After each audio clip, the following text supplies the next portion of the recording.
രാഹുൽ മാങ്കുട്ടത്തിനെതിരായ ബലാത്സംഗ കേസിൽ പരാതിക്കാരിയെ രാഹുൽ വിളിച്ചത് സ്വാധീനിക്കാൻ വേണ്ടുന്ന അന്വേഷണ സംഘം. തുടർ നടപടികളിൽ നിന്ന് പരാതിക്കാരിയെ പിന്തിരിപ്പിക്കാൻ രാഹുൽ ശ്രമിച്ചു.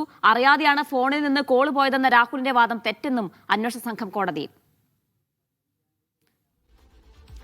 സിജോ വിജോയുടെ വിശദാംശങ്ങൾ നൽകാനായി. സിജോ, SITയുടെ കൂടുതൽ കണ്ടെത്തലുകൾ എന്താണ് കോടതിയിൽ പറയുന്നത്? രാഹുൽ മാങ്കുട്ടത്തിനെതിരെ രജിസ്റ്റർ ചെയ്തിരിക്കുന്ന രണ്ടാമത്തെ ബലാത്സംഗ കേസിലെ പരാതിക്കാരിയാണ് രാഹുൽ ഫോണിലൂടെ സംസാരിക്കാൻ ശ്രമിച്ചത്.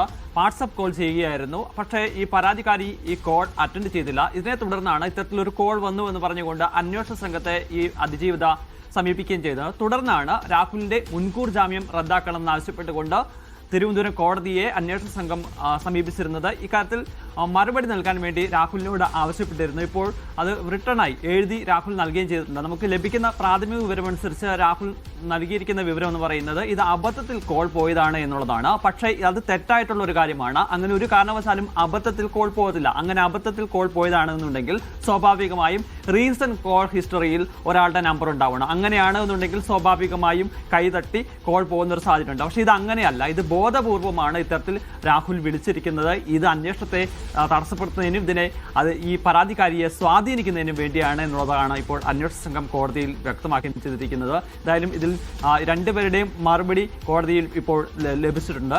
ഇതിൽ വിശദമായ വാദം കേൾക്കുന്നതിന് വേണ്ടിയിട്ട് അടുത്ത വെള്ളിയാഴ്ചത്തേക്ക് കോടതി മാറ്റുകയും ചെയ്തിട്ടുണ്ട്. എന്തായാലും ഇത് വളരെ രീതിയിൽ സ്വാധീനിക്കുന്നതിന്റെ ഭാഗമായിട്ടാണ് എന്നുള്ളതാണ് അന്വേഷണ സംഘം പറയുന്നത്. അതോടൊപ്പം തന്നെ മറ്റൊരു പ്രധാനപ്പെട്ട കാര്യം എന്ന് പറയുന്നത് ഈ അതിജീവിതയുടെ പരാതിക്കാരിയുടെ രഹസ്യമൊഴി രേഖപ്പെടുത്തിയിരുന്നു കോടതി.